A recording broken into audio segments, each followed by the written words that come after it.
Nyakubahwa Perezida wa Repubulika ndagusuhuje aho uri mubyeyi mu by'ukuri nka Hakuzimana Rashid ndi kugutakira nyuma y'imyaka 8 muri gereza nkavamo ntaramenye n'uyu munsi nkaba ntaramenyeshwa imikirize y'urubanza kandi nkaba naraharaniye kutaha n'ubu nkaba ndi kwisanzura ngo igihugu ibintu birimo biri gukorwa nabi bihagarare. Ndagusaba ko wantabara niba kandi birashoboka kuko ufite imbaraga. Ndagusaba ko wantabara hato naja muri ribo ukumva nguyemo nkuko Kizito Mihigo yaguyemo ni nkuko ni benshi baguyemo nkuko na Karasira ari mataka. Ndagusaba nk'umukuru w'igihugu ko ibi bintu byahagarara.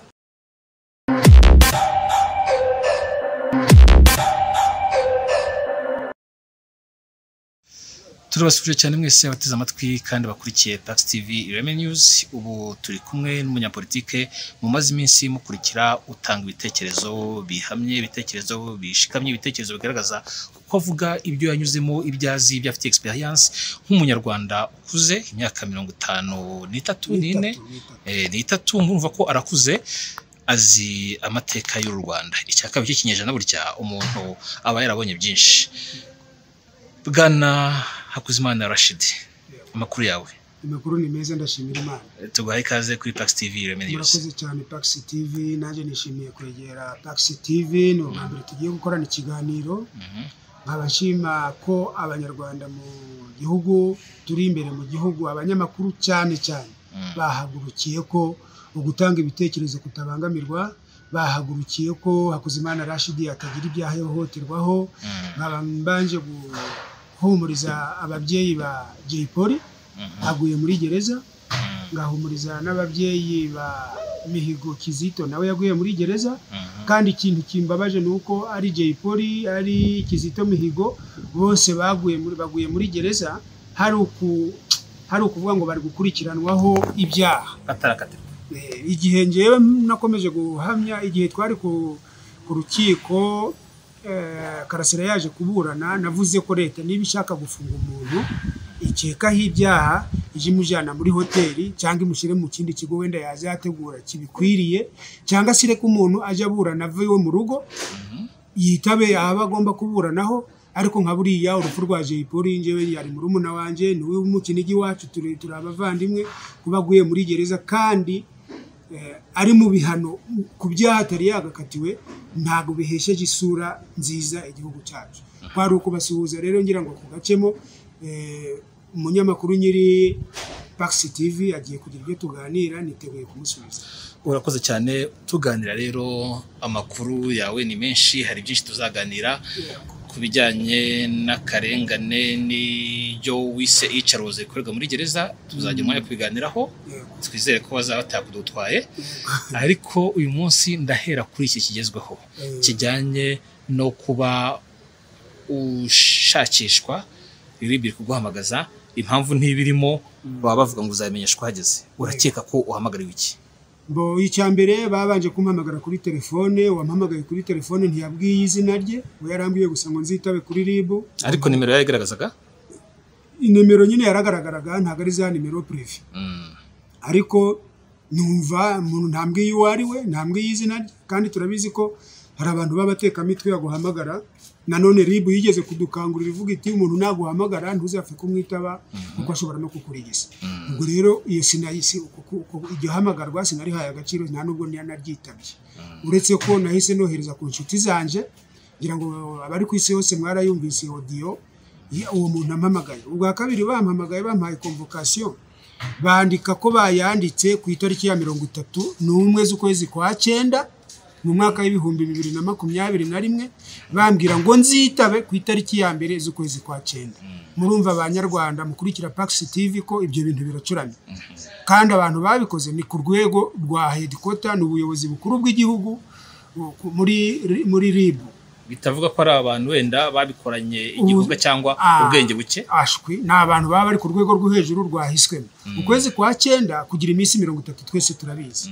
Noneho kumbwira ngo babikoze kuri 31 z'ukwezi kwa 9 ngo nzitabe ku itariki ya 1, mu by'ukuri muri njyewe numvise ibyo bintu ntabiha agaciro sinagiye ubwo no kuva ko ari iya mbere yo kwihamagara kuri telefone ntiwaye agaciro n'iriya yanditse iri bitariki kabaho agaciro kubera ko nyine nkuko namwe mu byumva na RIB ibyumve kuko ndabizi RIB irakurikira keretse niba bafite wenda ubwo buswa bwo kudakurikira ibiri kubavugwaho ariko icyo gihe nasabye ahubwo ko umuyobozi wa RIB niba ari kwemeza ko ari gutyo RIB iri gukora n'umuvugizi we ndetse n'uwo mukozi bava mu kazi kubera ko iki gihugu ntabwo nzemera ko kijamo akajagari.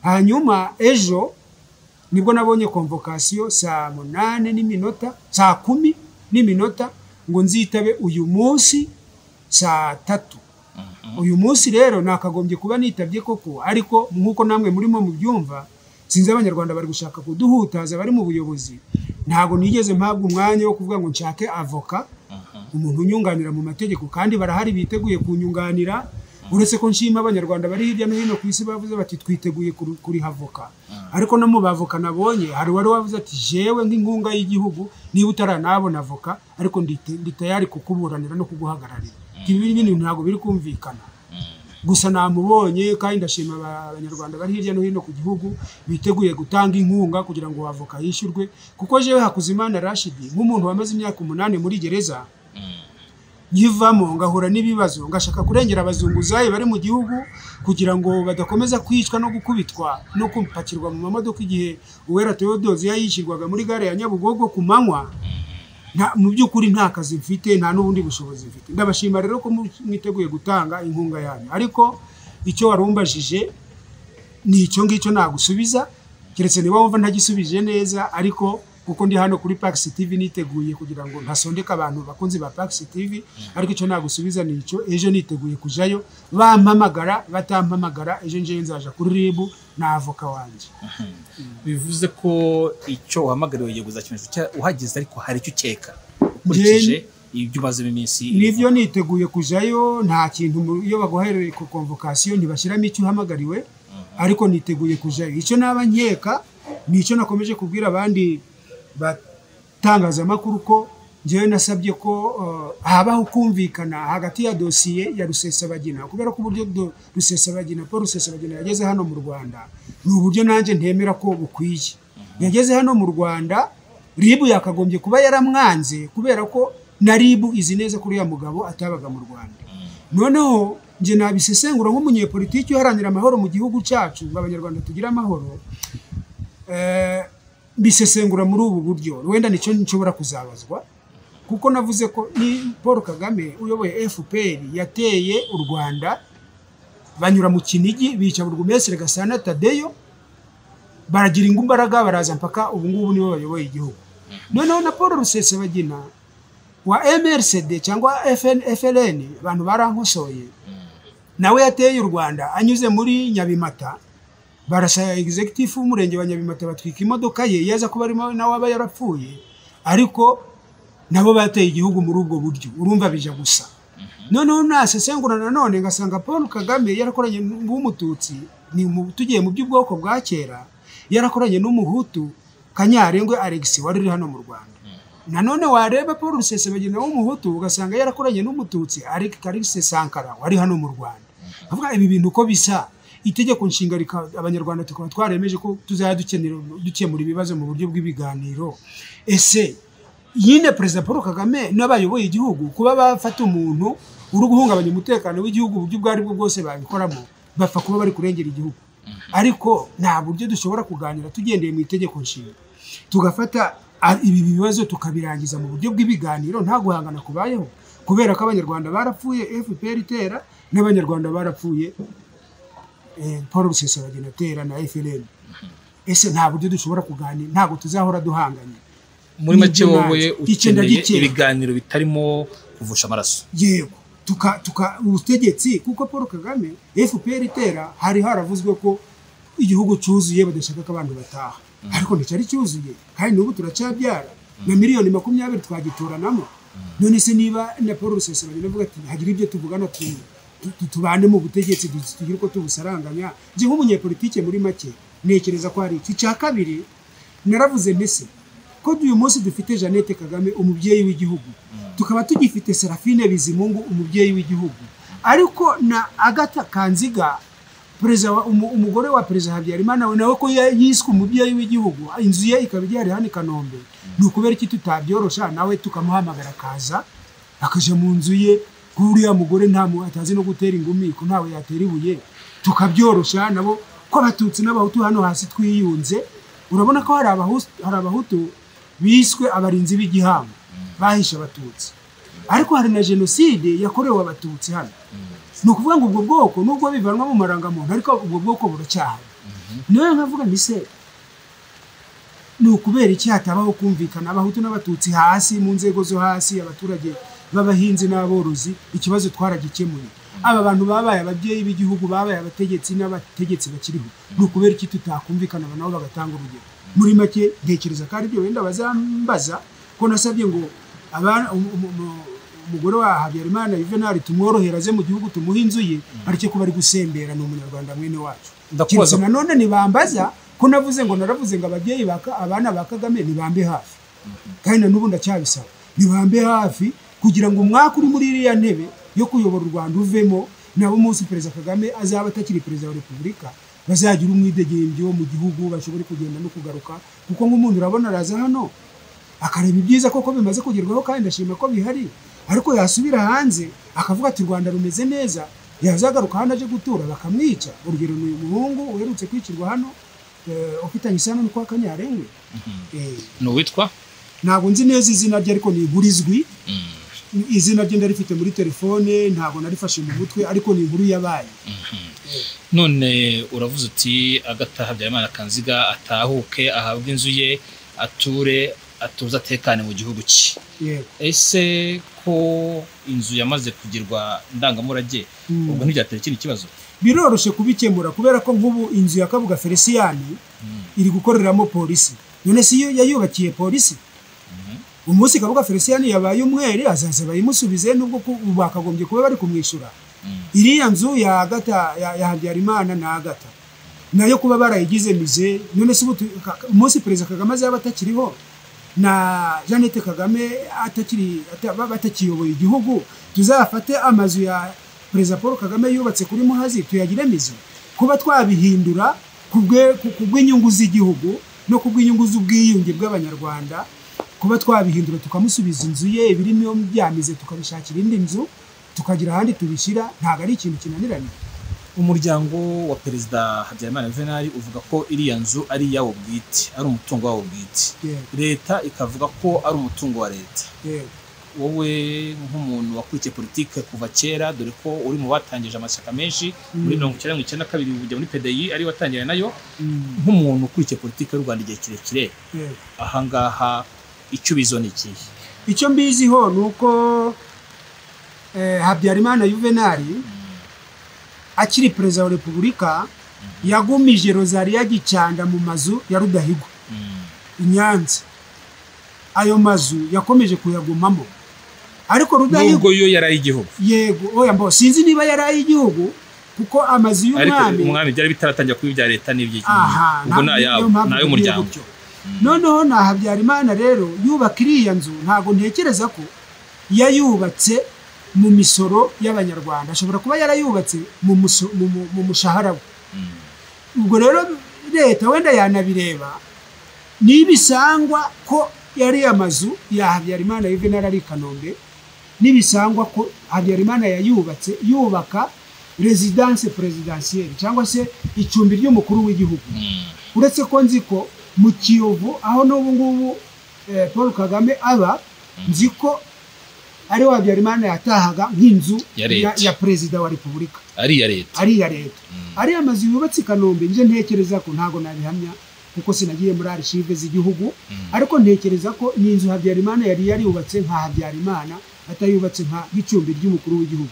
Biramutse rero nacyo kivugwa n'umuryango. Yego, biramutse rero yarubakiwe inzu y'umukuru w'igihugu, ubwo perezida Kagame noneho ari amazu yo mu Kiyovu yayavamo akaje gutura mu nzu y'umukuru w'igihugu, kuko ubwo wenda Habyarimana ubwo yaba yarayubatse avugurura ngo wenda uko igihugu kiri gutera imbere, noneho n'umukuru w'igihugu bamwubakira indi nzu. Ariko Village Rugwiro yakoreyemo n'umukuru w'igihugu n'undi akayikomereza. Yego, noneho biramutse rero bisanzwe ko amazu ya Habyarimana Juvenal kandi niyo yaba inzu tuvuge ko ibaye amazu ya leta, ese uriya muntu ko yabaye umukuru w'igihugu Agatha Kanziga akaja yitwa first lady igihugu gifashe ari amazigiro ngira ati kugira ngo abanyarwanda abategetsi n'abayoboye igihugu dutange urugero ngwino tuguhino nzu bakayimuha igihugu cyaba gihonge nshuti bantu mukunda Pax TV bari abana n'abana babaye abana b'umukuru w'igihugu abana ba Habyarimana kuba twabashiramo hariya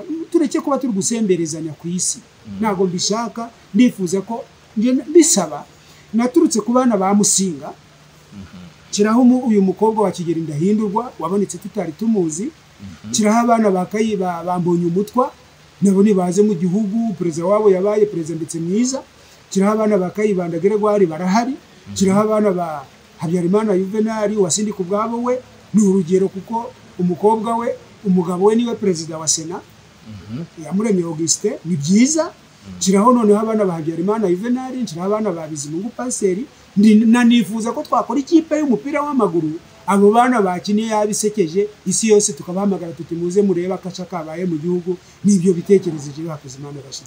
Ese icyo gitekerezo ko numva ari inyamibwa ukigejeje kuri komisiyo iracyahari ntabwo tuzi n'ibizavaho kuri ya ministeri nshya y'ubumwe bw'abanyarwanda n'inshingano mboneragihugu. Ese urumva hari icyo cyaba kivuze cyangwa gisobanuye? Njewe nari nasabye nyuze muri Primo TV kiriya ministeri bayimpa bayihaye uriya bayihaye kandi nabwo simbyanga kuko uyitanga abintu bifite mu budahangarwa kandi abifitemo ububasha nari nabisabye kiriya ministeri bayimpa icyo nari gukora buriya ni ibyo izo mbuto zindimo nizo nari kwera rero kuva nabyandikira komisiyo y'ubumwe n'ubwiyunge ngenda kubwiza ukuri bantu mureba Pax TV nabanje gusaba audience kuri nyakubahwa perezida wa Repubulika buriya perezida wa Repubulika Paul Kagame hari henshi mukunda nubwo hari naho ndashobora kumushigikira kuko no umuntu hari ibimuvamo bimbihira ariko byinshi birandyohera nayo namwandikira musaba audience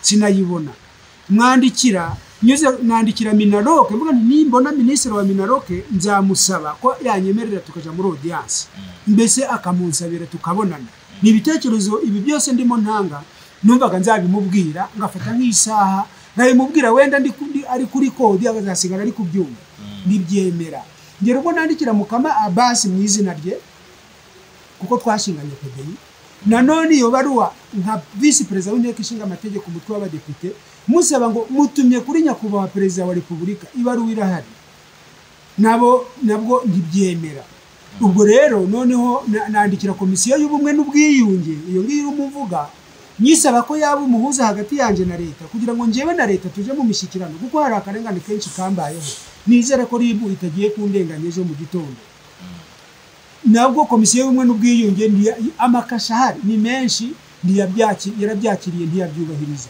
ubwo rero kuja kuvuga kuri YouTube ngira ngo nibura ibindi mo bimvemo kandi byiza bifite akamaro nuko nabuze inzira nabinyuzamo muri ibyo rero harimo ko nsaba ko twakora ikipe y'umupira w'amaguru muntu ureba Pax TV nawe munyamakuru wa Pax TV ndahamya ko dukoze ikipe irimo abo bana bavuka kuri abo babyeyi b'igihugu bayoboye u Rwanda guturuka ku mwami kugeza kuri perezida Kagame muri uyu munsi tugatumira ibihugu bidukikije tugatumira buri perezida tuti muze tubere ku rugero ndaguhamiriza ko ama YouTube channel abantu bacuruza nta n'umunyamakuru hari twavuga ngo mbese yaba inkuru byoshe ku isi ariko urebe ko nyine sinzi icyo bazambaze ejo kuri ribu ariko niba ari icyo rwose ntago nzagihakana niteguye kuba nagifungirwa nakizira ariko ndaharanira ko abanyarwanda tworoherana tugakundana turi abanyabwenge turi beza uzareba abakobwa urabona uriya mukobwa wambaye ngo Safari nyubaha urabona ukuntu ari umukobwa mwiza cyane rwose ujireba iyo habaye Miss Rwanda irushanwa umuntu ayoberwa uwo bari buhitemo abanyarwanda turi beza kuki tutakweramo ibintu byiza tukoroherana tugakundana n'uwo Rashid waje kuri Pax TV ibindi mo ni ibyo ngibyo Rashid ukomeje kuvuga ibyo ugambiriye umusemburo ukurimo w'imbuto zo kubanisha abanyagihugu ese ko uri kuvuga ubu ngubu ko usaba ko ari Paul Rusesabagina na Paul Kagame bagira ibyo bahuriraho aho kugira ngo babeho ihangana cyangwa igongana ahubwo bagafanya kubaka igihugu ibi bikaba biza bisa byenda gusa naho wavugaga ko ushaka kunga Pastor Bizimungu ubwo na perezida babiri, perezida Kagame na perezida Bizimungu Pastor muwanjirije, yego ukavuga ko byakuviriyemo akaga, ubu ntibizongera bikakubyarira amazi nk'ibisusa.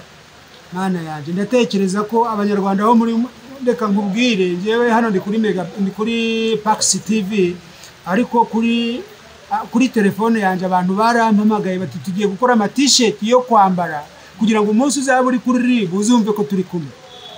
None waduha uburenganzira rwose nabo bahaye, ariko ndakubwiza ukuri aho kugira ngo umuntu azapfa ubusa ngo wanga kumenera igihugu amaraso imbwa zikazayanywera ubusa. Je Bakuzimana Rashid nyuma y'imyaka 8 muri torture nkaba narana n'uyu munsi naramenyeshwa imikirize y'urubanza niba RIB igiye kumpohotera Imana yonyine nizabihana, ariko kugira ngo nzapfa ubusa ahubwo nagenda nera ikizambabaza nuko wenda uzasanga wenda mugiye kumpa cyakora. Ndatekereza ko ejo uyu munsi weje ni gusimbuka nkabona amahoro mvuyemo amahoro, ndatekereza ko hari batazanyambika igihembo cy'ibyiza nakoze ari uko napfuye. Sibyo gusa ahangaha ndatekereza ko nanone nongere nsabe kugira ngo ibyo bibi bitazambaho, ndi gutabazana nanone kuri Pax TV. Ndahamagara Ministre wa Minaroke uyu munsi ni Gatabazi Jean Marie Vianney. Ntekereza ko abantu bo muri RIB si abasirikare, si abapolisi, ni abasivile, kandi umuntu tuyoboye muri guverinoma ubwo ni Gatabazi Jean Marie Vianney. Ndamuhamagaye untabare. RIB bashobora kumpohotera, kumpamagara ngo ninze bakanyandikira bafite igihunga nabo sinzi icyo babaye. Rero Gatabazi Jean Marie Vianney ndifuza kuzabonana nawe kuwa gatanu utaha ku kagari ka Kivugiza, nitugahore mu biro byacu tugiye gutura ibibazo, ubwo tuje tuja mu biro tugiye gukemura ibibazo. Ndi umuturage utuye muri Kivugiza, tuzahurira imbere ya Gasore Hamadi kuwa gatanu w'icyumweru gitaha, ngubwira agahinda mfite, ugezeho n'ibitekerezo, wereka ingorane nahuye nazo muri iki gihugu, ariko ngugezeho n'ibitekerezo wanjyanira kuri nyakubahwa perezida wa Repubulika kugira ngo tugorore igihugu cyarangiritse. Amateka y'igihugu ntabwo ari meza. None ko usaba Minisitiri Gatabazi kandi RIB iri mu maboko ya Minisitiri w'Ubutabera nubwo yahinduye inshingano, ariko mu gihe atararahira aracyari mu mwanya we, mu gihe atarafata inshingano she, kuki utabisaba Minisitiri ukiriho ubu ngubu utarahindura inshingano nubwo zamaze gutangazwa ariko atarazijyamo, kuki utabisaba Rusinge cyangwa undi wo muri la ministeri? Impamvu Gatabazi Jean Marie Vianney nje mvuka mu Majyaruguru. Mu Majyaruguru aje kuba Ministre wa Minaroke, yarayoboraga intara y'Amajyaruguru. Anavukayo. Ni umuyobozi wanje rero mu buryo bwinshi, na Ministre w'Ubutabera nawe ni umuyobozi wanje. Ariko impamvu nahamagara Ministre w'Ubutabera ni ukubera ko yanyandikiye ibaruwa ndi muri gereza. Icyo gihe wari uhari yari yitwaga Karugarama Tarsisi. Yanyandikiye ibaruwa ndi muri gereza, namutakiye kuba ndi muri gereza ntazi ibyo nkatiye, anyandikira ibaruwa mbi, ndetse ibaruwa yangaje leta mu kibazo cyanje yo kuba narafunzwe imyaka 8 bavamo ntakatiwe. Rero ntago nakongera kumwandikira kuko ibyo no kumusaba, kuko ibyo namusabye nta musaruro byatanze. Gatabazi Jean Marie Vianney rero kuba ari umuyobozi wanje kuviye hose navuze kugeza uyu munsi, nawe niba yumva ari undi ngombwa, we abona ari we ngombwa, agende mugizeho ubutaka kwanje, ariko niwe ntakiye nantabare ku kagari ka Kivugiza. RIB ntekereza ko wendejo itarangirira nabi, ariko ishobora no kungirira nabi kubera ko ejo umunsi weje ushize bapakiye wa mugabo wamugariye muri ministeri wa undi wamaze imyaka yishyuza RSSB. Na n'uyu munsi muri presidence baramubwiye bati genda tukohereje kuri RIB muvugane. RIB aho kumujyanayo ni cyo muhaduhaye inkuru kuri Shema TV, baramupakiye ntituzi iyo bagiye kumuta. Hari ikibazo mu ntabare banyarwanda, hari ikibazo mu mikorere y'iki gihugu, sinzi akajagari gahari akantu kari kuva. Turashimwe mwese wakomeje gutega amatwi Pax TV Women News, igende ntwa John Williams, ariko ndacyari kumwe n'umutumirwa wacu tugenda tugana ku musozo, ni Hakuzimana Abdul Rashid, akaba umunyapolitike umaze igihe. Murumva ko yinjiye mu ishyaka rya politike PDI mu mwaka wa 1992, arishingana n'abandi abo mwarishinganye bakiriho n'ibandi. baracyariho ba Musa Fazili, aracyariho Bumaya Andre, aracyariho Omar Adrien, aracyariho Sheikh Batajuma, baracyariho benshi. Kuba twaragize amahirwe yo kutijandika muri jenoside bikiyongeraho ko no na nyuma y'ubutetsi bamwe twagerageje guhagarara neza, ntiturahura n'ibiduhutaza turi benshi, abenshi baracyariho.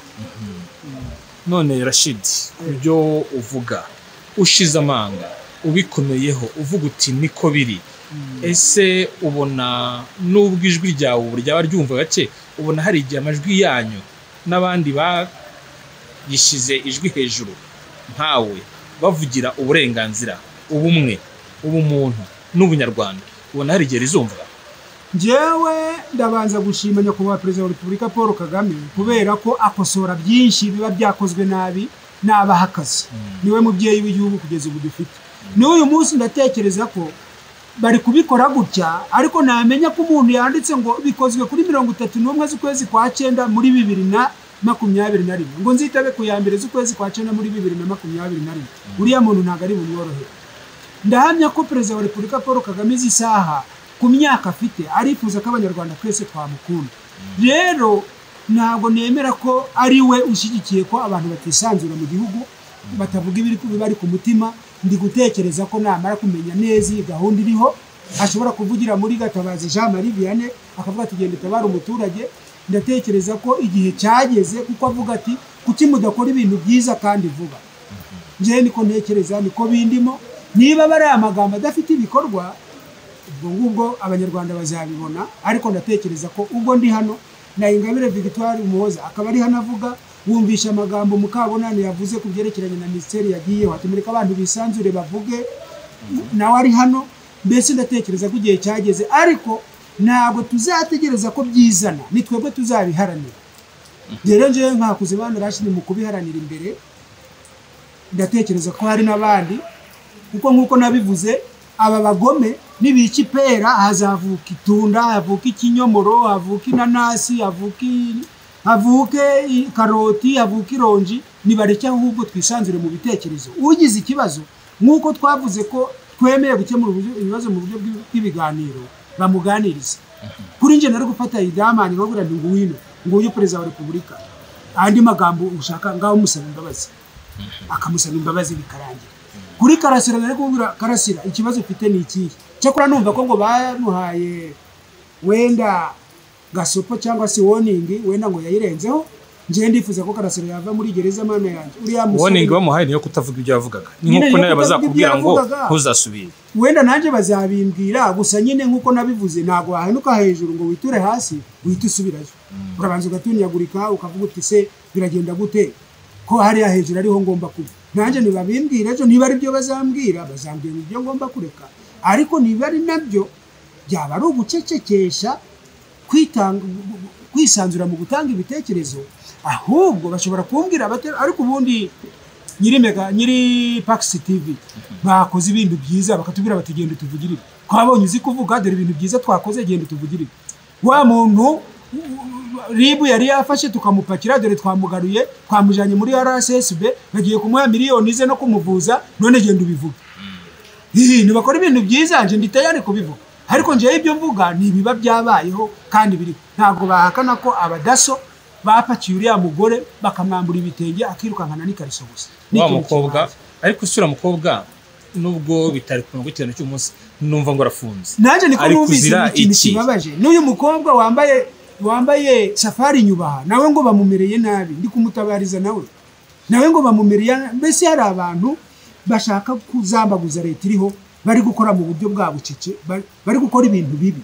Numvaga ko na Karasira ko yarakomeje kwambara ahanyuze hose agenda yambaye uriya mupira wa Kibiraro na Kangondo dukeneye ubutabera, waretse amagambo ko nabyo ngo byabaye ikibazo gikomeye cyuko ngo yari ari gukora imyigaragambyo y'umuntu umwe kandi ngo ayikora hagenda hose ngo agera imyigaragambyo y'umuntu umwe. Ariko imyigaragambyo, ariko leta yacu ifite ubwo, reka nkubwire inshuti, nta muntu ateye amabuye ntagira leta yacu ndi mundinyi.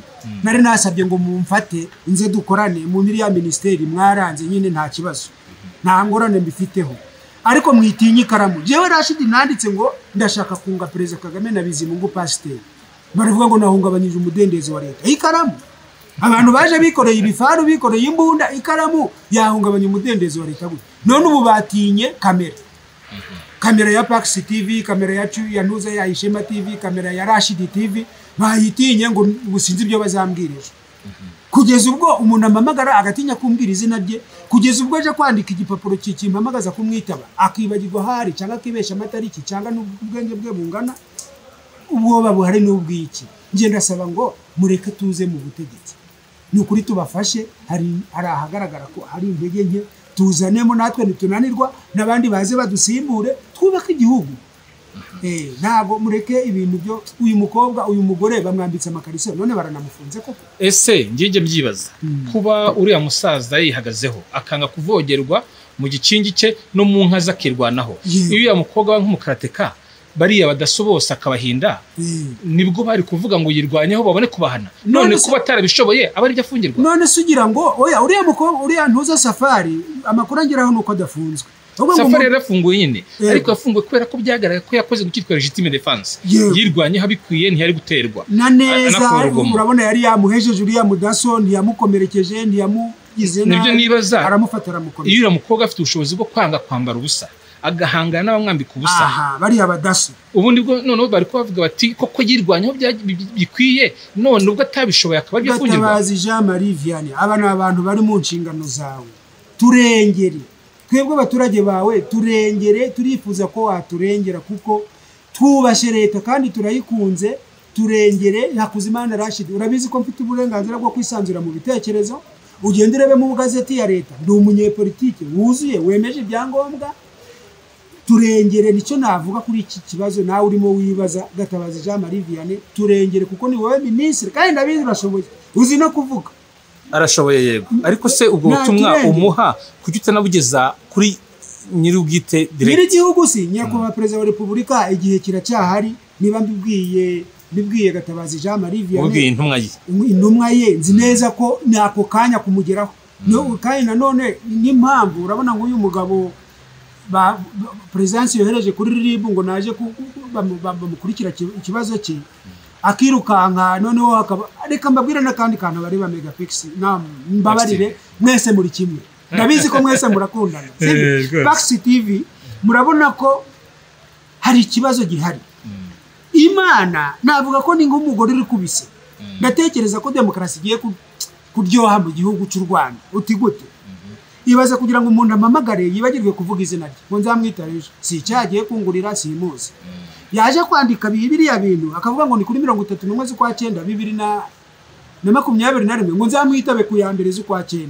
Urumva nabyo wakagereranya n'aka kantu ko kuba uriya mugabo yarafashe agatelefone ke bamupakiye mu modoka agahamagara Cyuma wa Ishema TV ati barantwaye turatugambo twose yamubwiye, nibakebuke kumwakiriya telefone yakiri kare akavuga ariya yose mpaka kayarangiza. Nago mubona ko ari Imana iri kugira ngo namwe mworohe muvemo n'igihunga, noneho twubake igihugu dutuje. Ni Imana iri kubacanga kugira ngo nibura namwe mubone ko hari ikibazo. Abantu niboroshe ibibazo, tubane mu gihugu dukundanye kandi twuzuzanye. Nk'urugero nje nandikiye perezida wa repubulika musaba ngo Nyabarongo yigoronze ahantu henshi mu gihugu. Ni urugero ntanze nk'umunyepolitiki. Twatondegezaho urusinga rw'amashanyarazi tukabwira abaturage baturiye aho bagateramo ibisheke, noneho tugakora isukari ihagije. Ntago biteye isoni kubona isukari turuka muri Malawi mu Buhindi ikaza ikagura kimwe n'iturutse hano mu Gashyaka. Ariko nk'abanyabwenge turi muri mu gihe bahawe igishanga cyose cya Nyabarongo kumanuka ipfiriya na Nyabugogo ngo bagingemo ibisheke ariko bakabona umusaruro. None se ntago biteye isoni? Mureke ibintu twivane mu bwenge tureke guhangana.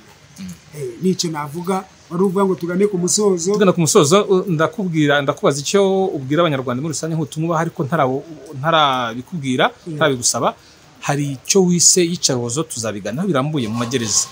Ubu ko ubushize wavuze ngo bagukuye amenyo, baragukomerekeje, bagize bate, hano arantu werekanye. Ese ubu iryo yicarozo uvuga ejo uramutse uyise usigarayo, dore ko Karasira we nta nubwo yahamagaye bambwiye ngo naze yisobanure kuri RIB, bamuhamagaye bavuga ngo ni umuntu usanzwe amukurikirana yagarika ati ngwino tuganire, agiye kugirwa inama bivamo guhita asigarayo. Wowe nta nubwo byiswe kugirwa inama ngo nukujya kwisobanura. Byumvikana nubwo ntawe kwifurije ushobora kugenda ugaherayo. Nta mpungenge ufite yuko iryo yicarozo wavugaga wakorerwaga muri iyo myaka yashize Karasira ejo bundi yavuze ko rigihari ko hari n'abantu ngo bagwa muri gereza ntabwo ufite ubwoba ko wakongera ukayikorerwa kandi rigasumbaho? Ejo nzaba ndi kumwe n'umwavoka wanje kandi noneho ngiyeyo nzi ko ntabaryoheye cyangwa se bafitiye uburakari kuko nabasabye ko begura kandi mukuri ntago ari we muntu wa mbere nsabye ngo yegure kandi nta nubwo ari we mu gitangaza waba weguye. Bizimungu Pasteur Perezida wa Repubulika yareguye, Twagiramungu Faustin Premier Ministre yareguye, Sebarenzi Joseph Kabuye yareguye, Perezida w'Inteko Ishinga Amategeko. Ntago ari igitangaza, ni ubutwara abanyarwanda dukwiriye kwiyubakamo. Wabona ibintu byazambye byabaye nabi muri serivisi uyoboye ukavuga uti reka da jewe ndeguye. Bitari ibyo se bakwiriye guhaguruka bakaja kuri Pax TV bakavuga bati umukozi wakoze ririya kosa twamuhagaritse. Ngiyeyo rero nzajeyo nzi neza ko ntago ngiye mu nshuti, nta nubwo ngiye mu bakunzi. Nshobora kugeraho bakandihagura kandi noneho bazaba bafite imbaraga kubera ko jewe navuze ko nagaragaje ko ndi umukarateka ubwo zaba nyiteguye, ariko natekereza ko atari byo biri bube gusa kuko nabivuze na Karasira kabivuga. Ni nacyo gitambo cyo kuba umuntu twariyemeje kuja muri demokarasi no gutanga ibitekerezo. Ndatekereza ko bitazaba nabo nyine kuko ngiyeyo ntazi abari bo, ntazi n'ibyo biteguyemo, niyo mikorere ijagaraye. Nshobora kugerayo nyine bakavuga bati kiraje bagahuragura. Ariko ndatekereza ko atari byo bizaba kubera ko Pax TV igiye guhita ishyiraho ikiganiro, umurabyo washizeho ugiye gushyiraho ikiganiro n'izindi. Abanyamakuru mwahagurutse kubera kino kibazo kugira ngo ubwisanzure budahagarara, ubwisanzure mu bitekerezo no muri politike bidahagarara. Ndatekereza ko nta biri bubi. Icyo ubwira abanyarwanda baguteze amatwi, icyo ubwira ndagira ngo ubwire abantu b'ibyiciro bine. Hari icyo ubwira abanyarwanda nk'abaturage muri rusange baguteze amatwi bakurikirana ibikubaho. Hari icyo ubwira abayobozi mu nzego zinyuranye bagukurikira bareba ibiba mu gihugu, baba ababyitayeho n'abatabyitayeho. Hari icyo ubwira abo mu nzego iyo mvuze z'umutekano shyiramo igisirikare, polisi, RIB n'abandi bose bareba ko icyo gihugu kitahungabana. Hari n'ijambo ubwira nyiri igihugu. Abo bose uko ari bane uhereye ko nahereyeho urabwira iki? Ntago ndahera wenda kuwo wahereyeho, ubwo ndahera ko wahise mfata mu bwongo bwanje. Banze rwose vuge ngo na n'uyu munsi ndababaye kubona polisi itaratwereka uriya mukomanda warashe umwana irwamagana agapfa, umubyeyi wamubyaye akamurera kugeza aho yarageze ab'umusore. Ni ikintu giteye isoni, giteye kibabaje igihugu. Nyamara wari ufashe ngo bure imwe y'urumogi baramwerekana. Jay Polly doraguye muri gereza, nta bavuze ngo ni ibimogi ngo nango ni ibiyobyabwenge bakamutwereka. Uriya mukomanda ndashaka ngo nzamubone.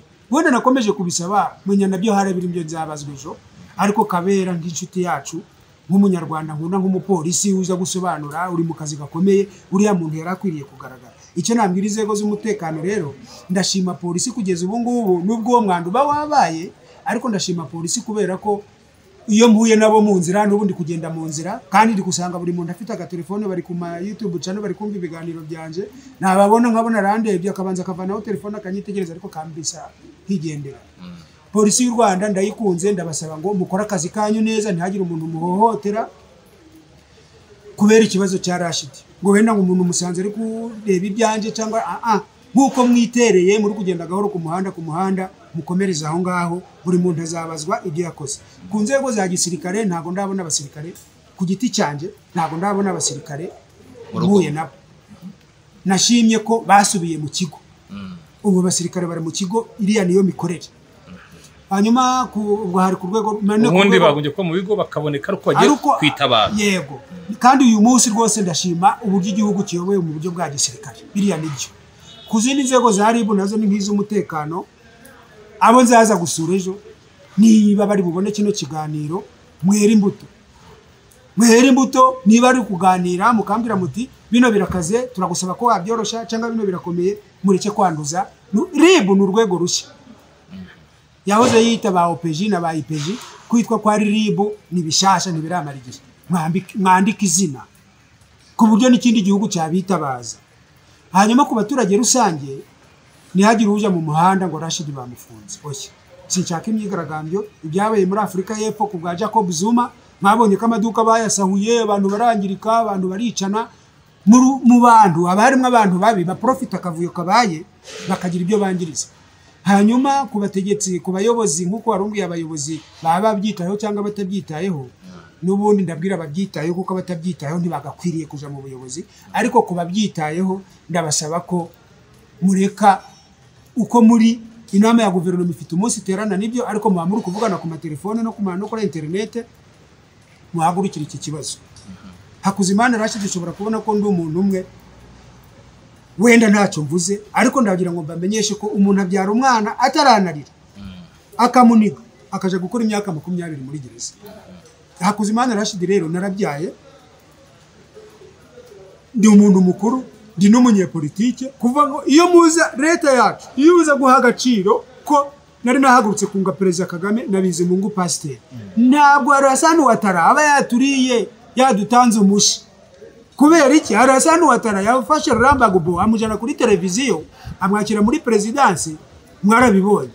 Ubu iyo muza kuba mwareme mba ndi umuntu uri kwiyambazwa hirya no hino igihugu cyacu kigakomeza kikagira ubudahangarwa no kureberwaho nkaba ndi kuja kunga hirya no hino abatari kuvuga rumwe n'ubutegetsi buriho ariko nyine mwarabyanze izi saha noneho ntarirarenga mufumbire kuba Hakuzimana Rashid ndi gutanga ibitekerezo twuzane abantu bose batavuga rumwe na leta ni mu ntuma Inyasi Mutsindashaka niba ari Mutsindashaka niba ari mu Rwanashaka wa FDLR nzamuzana ni mu ntuma twagira Mungu Faustin nzamuzana mu buryo buri officiel. Inyasi Mutsindashaka we yaratabarutse ahubwo yarapfuye we yaguye mu Budage yazize uburwayi nawe yari mu gereza ariko hari abandi benshi bakiri mu mashamba cyangwa bakiri mu buhungiro. Iyo tuza kuba twaramuzanye hano yari ikintu kizima ariko mbese icyo ndimo mvuga nibyo ariko yaguye cyagiye wari uri nawe hariya yari mugeze mu Budage wowe wari mu Rwanda urumva ko nyine ntabwo wabikurikiranye ntabwo bimenye neza bo kubyo rero nabwira umukuru w'igihugu nyakubahwa Perezida wa Repubulika nuko utaramugeraho kugira ko niusorezaho ku nzego z'umutekano hari urwego nibagiwe kubera ko rusa n'urwigenga karima kigenga aba bitwa irondo abitwa daso abitwa inkeragutabara bari abantu jewe nta nubwo nkibemera nk'abantu b'umutekano mu kiganiro mperutse gukorana basabye ku bwabo bivane n'imyenda bayijana aho yariri bave mu kazi kuko nasabye Ministre Gatabazi Ministre wa Minaro ku bunibwa Gatabazi Jean Marie Vianney ka asenya rurarwo rwitwaye nabi ubwo rero we bitaraba bubwabo ni bave mu myenda bagende bayitange kuko ejo nejo bundi bazabazwa ukuntu bari kuhohotera abaturage. Ntago nari ndwibagiwe ubwo nuko burya ntago ndwemera n'amafaranga dutanga burya nje nta nayo ntanga aho muri quartier barabizi ntari amafaranga nje ntanga ntago ndwemera bya rwego.